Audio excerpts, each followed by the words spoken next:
પુરુષોત્તમ માસ પૂર્ણ થાય એ પહેલાં આ એક વસ્તુનું દાન કરી લેજો.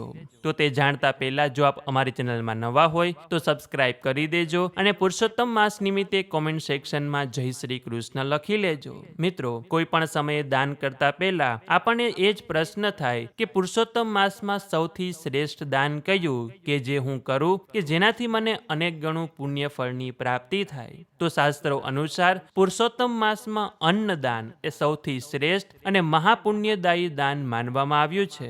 ભૂખ્યા વ્યક્તિને ભોજન કરાવવું અને તરસ્યાને પાણી પાવવું એ સૌથી મોટું દાન ગણવામાં આવ્યું છે.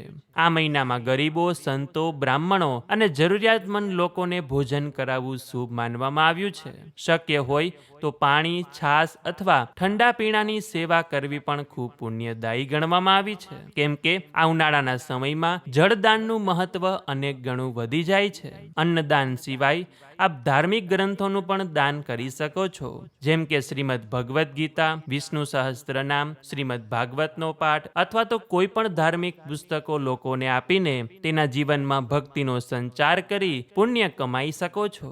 આ સિવાય પુરુષોત્તમ માસમાં તુલસીના છોડનું દાન કરવું, ગાયને લીલું ઘાસ ખવડાવવું, ગરીબોને કપડાં આપવા, મંદિરમાં ઘી, તેલ અથવા દીવડાનું દાન કરવું કે પછી મંદિરમાં કોઈ ઘટતી વસ્તુ હોય તે આપવી તેને પણ ખૂબ જ મહત્વપૂર્ણ ગણવામાં આવ્યું છે. પરંતુ એક વાત ખાસ યાદ રાખવી કે દાન પુણ્યનું કામ ક્યારેય દેખાડા માટે ન કરવું જોઈએ. સાચા મનથી અને ભગવાનને અર્પણ કરવાની ભાવનાથી જ દાન કરવું જોઈએ, તો જ તે આપણને ફળ આપે છે. કેમ કે શાસ્ત્રોમાં કહેવામાં આવ્યું છે કે દાનમાં રકમ નહીં પરંતુ ભાવનું મહત્વ વધારે હોય છે.